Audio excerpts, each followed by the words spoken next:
Welcome to Probing in Production Machining Environments. My name is John Einberger. I'm the Horizontal Product Line Manager here at Makino. One piece of housekeeping before we get started on today's subject. Up in the upper right-hand corner of your screen, you're going to see a Q&A like we have circled here. Use that as a way to get questions that come in to us. We'll look at those questions and we'll answer them at the end of the event.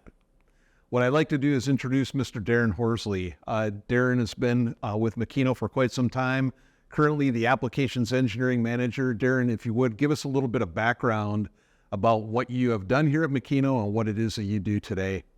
Okay. Yeah, my name's Darron Horsley. I've been at Makino now almost 19 years. I started out as an application engineer, moved to team leader, and then application engineering manager. One of the things that we do here at Makino, we do a lot of turnkey programs where a customer comes to us, they have a production contract, and maybe they don't have the resources internally to set up the production process, to specify fixtures, to specify tooling, to write the programs. That's a big part of what we do here at Makino, and that's the group that Darron heads up. So today I'd like to talk to you guys about how we use a probe on a production machine. First, Darron, I want to start out with a question that always comes up. Why would you even probe in a CNC machine? There's a number of reasons why you'd want to probe in the CNC machine. First, let's just talk about identifying items.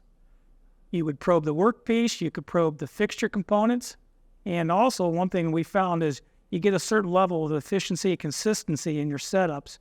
I like to call a probe your most experienced engineer. And what I mean by that is when you're developing your probing routines, you're going to take the experience from your whole team and you're going to develop a probing routine that encompasses all that experience. So every time you pick up a fixture, you pick up a part, you use it as a part of a process, it's going to do it very consistently and efficient every single time.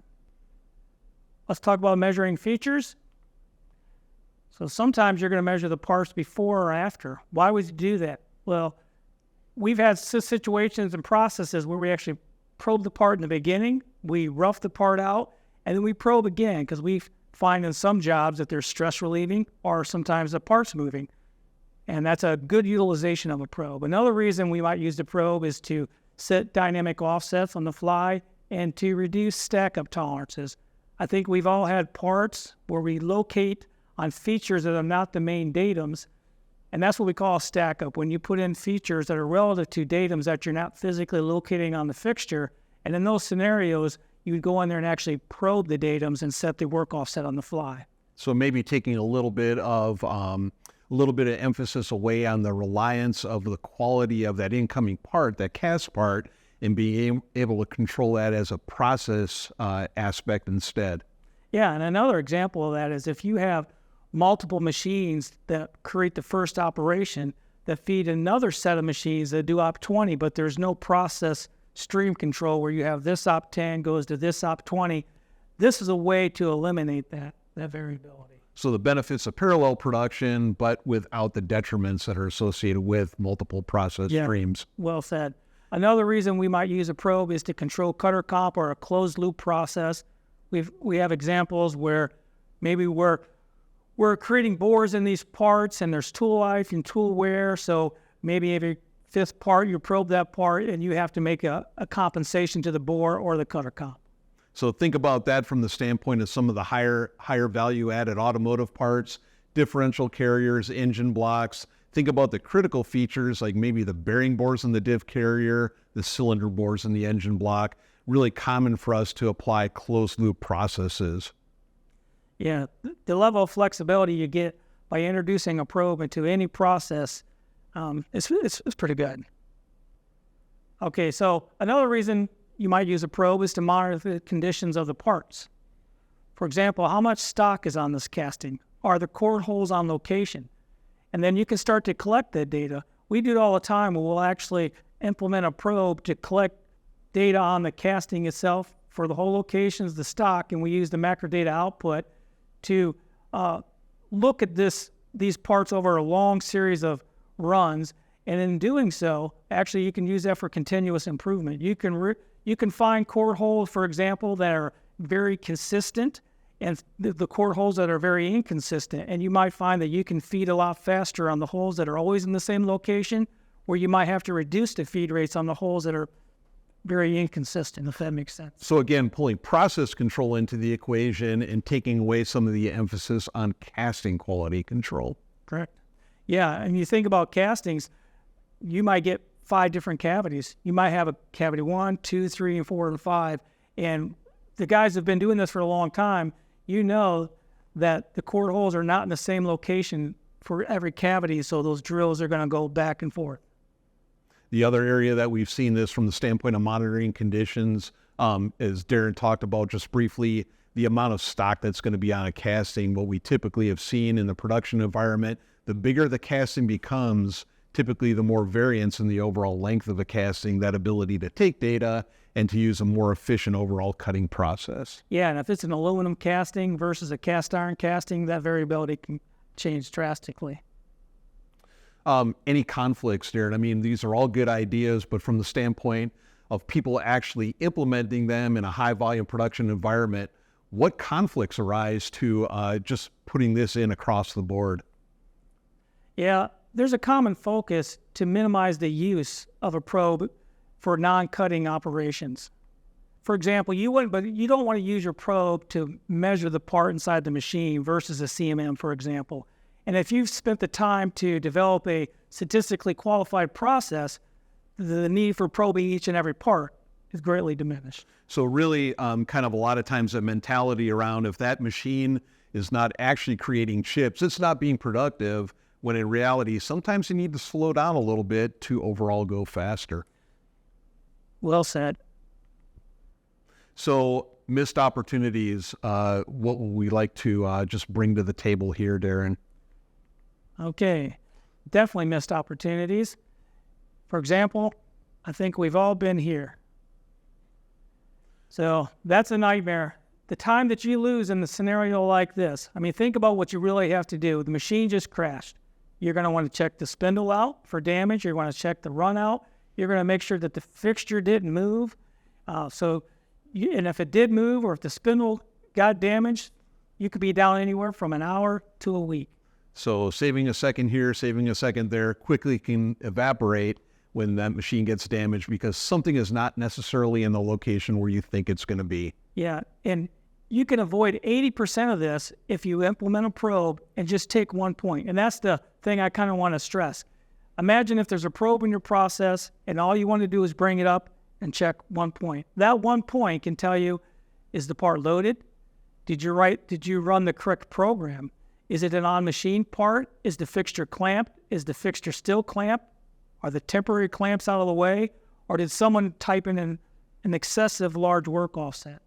One of the scenarios that even in high volume production, a customer that maybe has some flexibility in what part numbers are running today versus tomorrow for the next day, the clamp versus steel clamp, just to expand upon that a little bit. Think about a part that gets loaded in a fixture in an FMS, gets put away, gets eventually brought into the machine. If it's a hydraulic fixture with accumulators, check valves, you definitely want to make sure that that fixture is still clamped up, ready to go. Yeah, that's right. And sometimes there's a manual component of a fixture where you temporarily bring in a clamp, you clamp all the other clamps, and you have to move those out of the way. You know, this takes the human element out of there of forgetting. So you bring that same point over there, check the part, check that clamp, you're in and out. And those 10 seconds that you just probed, compare that to the time you lost if you crash your machine. Again, slowing down to ultimately go faster. That's right. Protect your investment. Another opportunity is cycle time savings.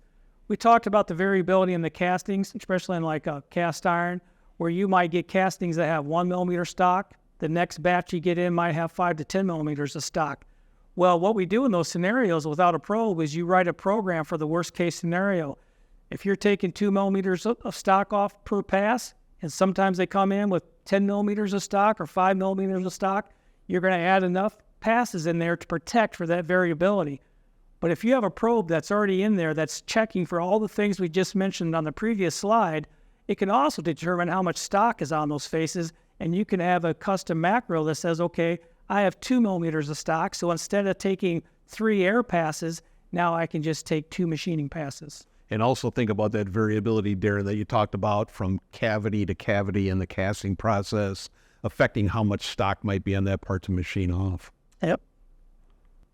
And of course, I think most people think of using the probe for doing a setup, and I agree, that's a great utilization of it.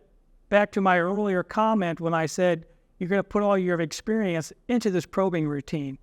So you take your most experienced guy, your best setup guy, he writes a probing routine that's going to verify every time you change over a fixture. So now you're not having to stop the machine, go in there with your indicator, check the pens, check the face. It's all automatic. You're going to put it in there, and you know you're not going to forget anything. So that might be a situation where you run that probing routine one time to verify the changeover, that it was done correctly, that you're ready to go, but not necessarily for every part all the way through that production process. Yes, exactly. For me, troubleshooting is like one of the number one reasons why we use probes. You know, I don't think a lot of people consider that a probe could be used for troubleshooting the process.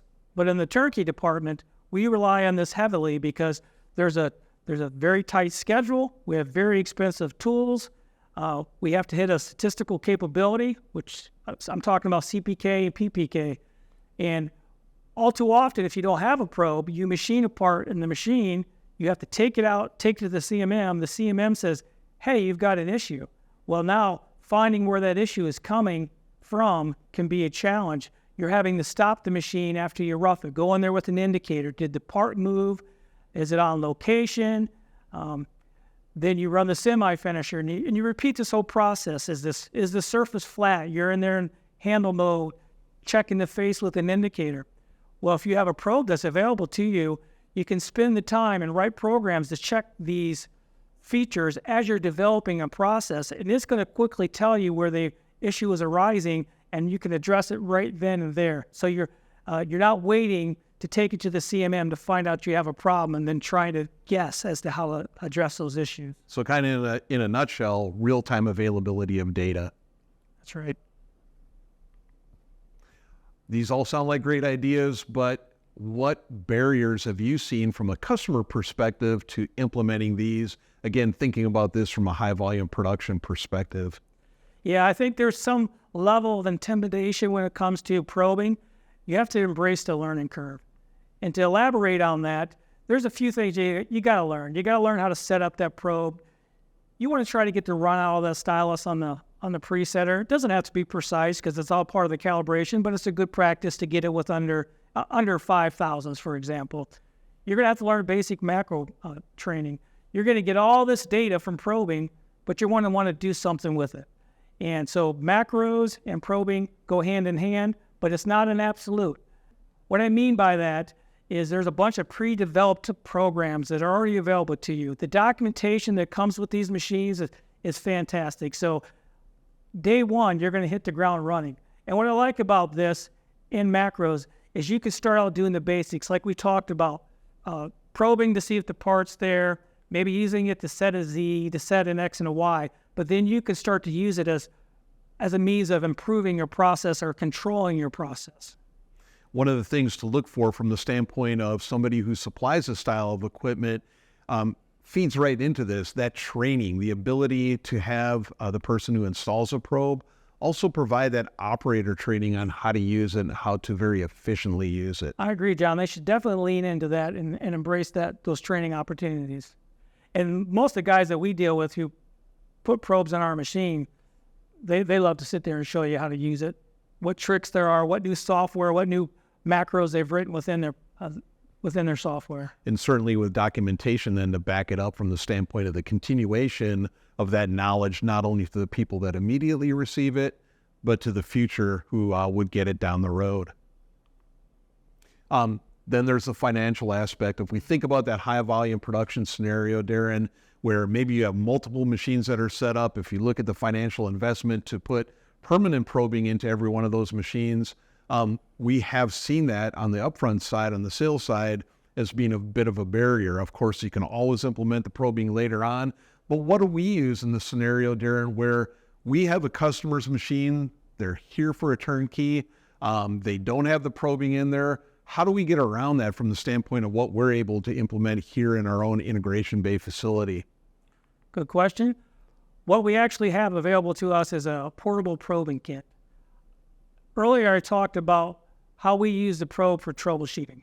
Our end goal in the turnkey process is to provide a statistical control process that doesn't rely on the probe. Yes, there's going to be situations where the probe is part of your process, and I fully embrace that.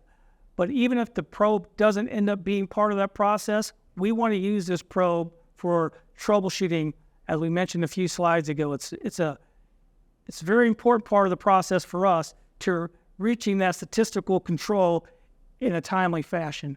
And what we can do here is if we have 6 machines and the customer didn't buy a probe for any of them, we would quite simply just hook it up to one of the machines, dial in the process, use it for troubleshooting.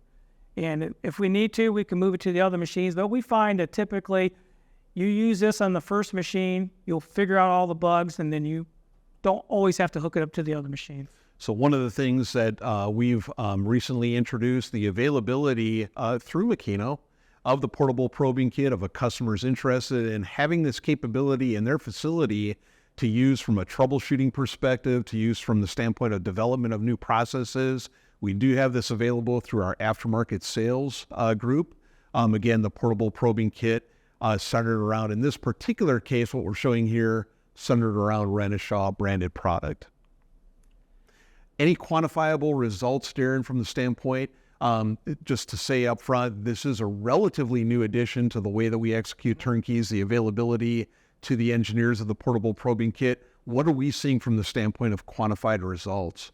Yeah, in addition to everything that we talked about using a troubleshooting process during the turnkey development here at Makino, we've also started to utilize this out in the field. If we have a customer who has an existing process and they call in the Makino and they ask for application support, well, same thing. We grab it, take it in a car, hook it up to the customer's facility, and we use this to troubleshoot their process and to quickly find out if it's the machine, it's the fixture, is it the parts, or is it the tooling. Okay, very good.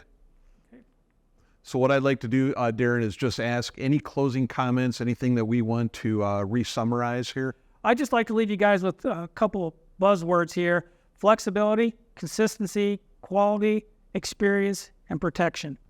And I can elaborate on these. Flexibility, you'll be amazed how you're going to use the probe once you actually get familiar with it. And you're going to start out simple, and then you're going to build upon that, and you're going to find out you can do very complex things with this. It's consistent, so you don't have to worry about the differences from the guy in first shift setting up the fixture, the guy in second, or the guy in third. It's going to be very consistent. Quality is going to allow you to reach a different level of statistical capability by using a probe in the scenarios where maybe you're not locating on the datums and you can probe the datums. Experience, like I said before, you're going to take your team, you're going to develop these probing routines that encompasses everyone's experience. And then protection. We talked about adding that probe as tool number 1. Taking 1 point might cost you 5 or 10 seconds, but you're going to protect your tools, your fixture, and you're going to eliminate a lot of downtime. All right. I want to thank everybody for coming in today. Darron, I'd like to thank you for bringing your knowledge to this discussion. What we're going to do now is turn it over to the questions that have come in using that Q&A function, and we'll address those on a one-by-one basis. Thank you. Thank you. Hello, this is John Einberger from Makino, back with you once again, joined by Darron Horsley. Thank you so much yesterday for the attendance at our Probing in a Production Environment EC event. A lot of questions, Darron, came up. What I'd like to do is take this and add this as an addendum to the recording from yesterday's session, but let's get all these questions on the table. What I'm going to do is talk about things. The first couple of questions are things that are a little bit more business related than technical related. So I'll handle those, Darron, before turning over the technical questions to you. One comment I do want to make, here at Makino, we use primarily product in the probing environment from Renishaw that's supplied through Productivity Quality Incorporated, or PQI, or from Bloom that's supplied by Bloom USA. In today's discussion here of the questions, any answers that we give citing an example from either Bloom or from Productivity Quality / Renishaw doesn't necessarily mean that answer applies only to that provider. It's just what we're the most familiar with here. With that said, let me start with the questions. First question, will we share the presentation later? The answer to that is yes. We'll always go out to the people that register for the EC events, whether they were able to join us live or if they're doing it after the fact, with a follow-up email that has a link to the recording of the event, as well as this Q&A session is going to be part of that link or part of that recording. We're going to add it on. In addition to that, we also post these at the Makino.com webpage. If you go to Makino.com, go to resources, and go to webinar archive, we'll have all of these events posted there for you. Next question we got, from the business side, can I share this recording with my manager or anybody else in the organization that I work for? Absolutely. We encourage you to do that. We'd like to get educational events like this out to as many people as we can. Please share this with anybody that you think would benefit from seeing it. We appreciate that question. Question came up again on the business side. Can I add probing capability to a Makino machine that I have right now that doesn't have it, even if it's an older machine? The answer to that is yes. We have an aftermarket services group here at Makino. You can contact them at our main number, 513-573-7200, ask to be transferred to the aftermarket services group, or you can reach out to them directly through email at aftermarketsolutions, all one word, at Makino.com. Again, that's aftermarketsolutions@Makino.com. Next question this is getting into the technical side, but I'm going to refer you back to the manufacturers. How accurate are the CNC probes? Again, our experience is based primarily on Renishaw product. You can get their accuracy data directly from Renishaw via their website at renishaw.com. From the provider that we use, Productivity Quality, at their website, all one word, Gauge Site, GAGESITE.com, or for the Bloom product at bloom-novotest, NOVOTEST.com. They'll have all of the data on their probes that they offer, a ton of spec sheets, and also a ton of user videos on both of those two product styles to teach you how to use them, what their capabilities are, how do you really maximize the performance of that product. Do we offer any advanced macro writing training? Yes, we do. Makino has a full service training group here at our Mason, Ohio facility. You can see what we offer, a detailed course syllabus at Makino.com. If you go to support, training, classroom training, so that path, Makino.com, support, training, classroom training, then you can click the view syllabus button. It gives you a detailed description of every course. And right on that same page, it's going to give you the listing of courses that are scheduled and the ability there to sign up for them. Another question very much in the same vein, where would I start to learn about basic macro probe programming? The Makino courses would be a good step. In addition, on the Renishaw product, PQI, again, Productivity Quality Incorporated, they provide both in their facility as well as at your facility training on how to really utilize the Renishaw product. PQI, again, can be reached at GaugeSite.com. Bloom USA offers the same kind of training on the Bloom product. Again, they can be reached at bloom-novotest.com. So with that said, Darren, let's start getting into the real technical questions. The next question that came up that's technical, if I'm probing threaded features, how do you filter and eliminate outliers? Do you use some software? What is the methodology that Makino uses? We actually use the same approach that we use on our CMMs. If we're trying to hold statistical data on threaded holes, we actually send the parse to the CMM without being threaded. We kind of do the same thing inside the CNC. If we're worried about the true positions of a hole, we'll probe the holes after they're drilled, reamed, or bored before we actually thread those. So again, what we're trying to do from the standpoint of the turnkey validation and even the lead up to the turnkey validation is really get the most pure data that we possibly can. With that said, in talking with PQI on the Renishaw product in talking with Bloom USA and the Bloom product, they do have the ability to do what I'll call spiral programming, spiral probing, to get basically to follow that thread up, to get that data, to get pure data, not quite as pure as what we're trying to get from the standpoint of just hitting the non-threaded holes, but again, some level of data capability in that fashion. I would encourage you to follow up with the manufacturer of the probe. They'll be able to guide you a little bit further on that. Yeah, and if that's not desirable, one other thing you can entertain is sometimes there's a counterbore, there's a chamfer on top, or there's a portion of the hole that's not threaded. So you could try to target those areas as well. Good points.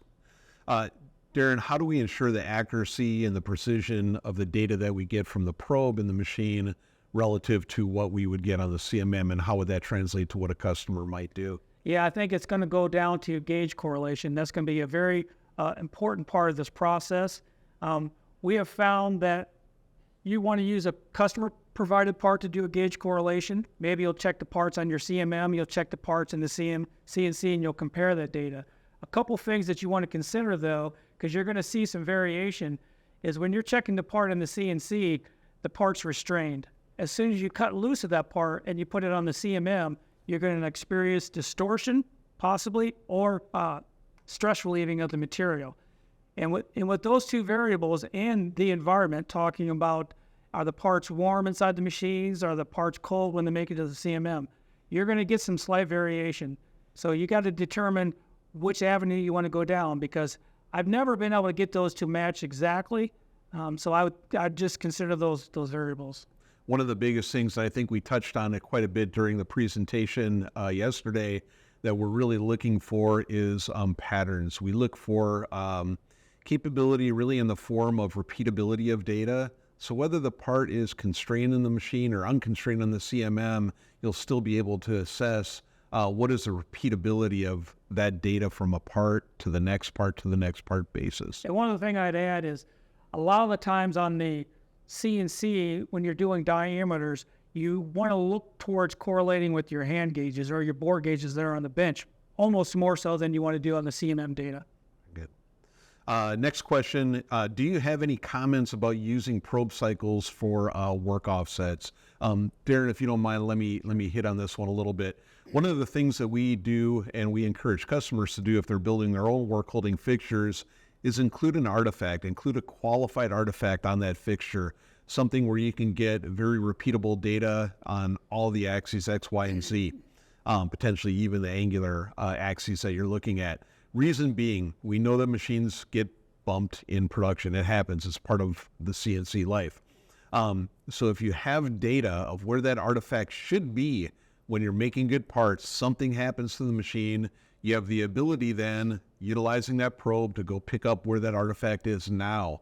Look at the difference of where it's supposed to be relative to where it is now. That's going to lead you to deriving a course of action, whether it's a grid shift to get the machine back mechanically where it needs to be, or in less extreme cases, adjusting your offset. But that can be a really good data point in order to use what might happen in production, use that tool that's in the machine in the form of the probe in order to get back to where you need to be to start making good parts. Yeah, and to add upon everything that John just said, if you find yourself in a position where you want to take that fixture and put on another machine tool, you can avoid a lot of downtime by just picking up that artifact that you know the relationship already from your work offsets to that artifact. And that is a commonly used strategy for our customers that use machines in the MMC, where a fixture is going to go from machine to machine to machine. Think about that fixture that gets used today, gets put away in the MMC, stored in the MMC, not touched again for a number of months, brought into maybe a totally different machine. Great way to get started, hit the ground running. Darron, what are our experiences regarding achieving the tolerances that we need to relative to the probe data? So the values that I'm going to give you are probably not as tight as what you'll see published from the websites, but for me, it's a realistic number that I feel comfortable with. I think if I'm trying to hold a diameter tolerance that has a plus or minus 5 microns, I would feel comfortable using a probe to control that day in and day out. If we're talking true positions, I think we can hold 25 microns all day, every day. And if it's a Z depth, I think you can hold that even tighter, because you're taking out you're just using one point of the probe versus various points of the probe as you work your way around it. One thing to be mindful of, probably more so for probing a workpiece that's in the machine relative to one that's taken from the machine, cleaned, prepped, and then run to the CMM, be mindful of the quality of the data. If you have a diameter that all of a sudden goes way off, particularly if it gets smaller, think about that as probably having a chip in the feature or dirt in the feature. So use a little bit more, I'd say view the data with a little bit more of a jaundiced eye coming off of the machine with the probe. Just be mindful that there is a probability that there's some cutting debris in that part.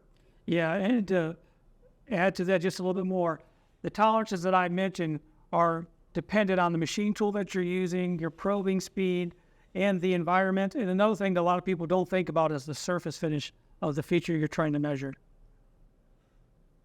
Darron, next question that came up, how often would we recommend checking correlation, or in other words, the calibration of the probing equipment, particularly in a lights out environment?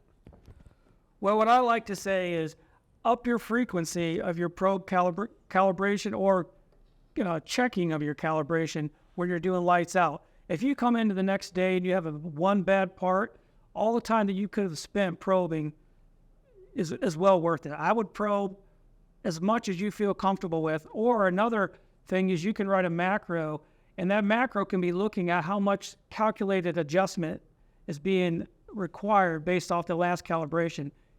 Meaning, if you calibrate something and it's telling you to move 5 thousandths, and you know you're typically only seeing a couple tenths, for example, that should be a red flag that maybe you want to initiate the calibration.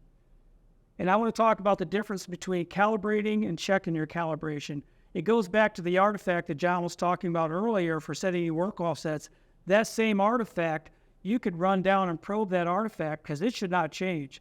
And if that does change, then that could be your key for a calibration.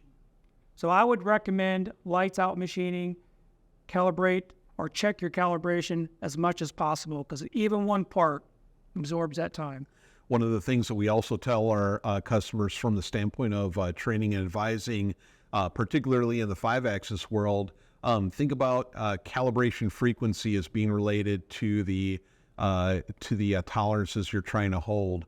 In our aerostructural world, typically the parts that are made in aerostructural, generally speaking, compared to what Darron and I have experienced on the production side, are pretty open tolerance. A lot more complication in the form, but a lot more open from a tolerance standpoint. The need to calibrate in that environment may actually be a longer cycle between the calibrations than what we see on the production side. So just be mindful of that correlation too. Yeah, and one more thing I would add, if you're using your probe just to detect if the part's present or if the part's been misloaded, then I wouldn't worry about calibrating as much. But with that being said, how much extra time does it take to run a probe over just to hit a known Z-face before you actually probe the part for misload or part presence? Yep, good, all good points. Darron, are there any quick reference cards or sheets with the popular probing commands and simple examples typically made available?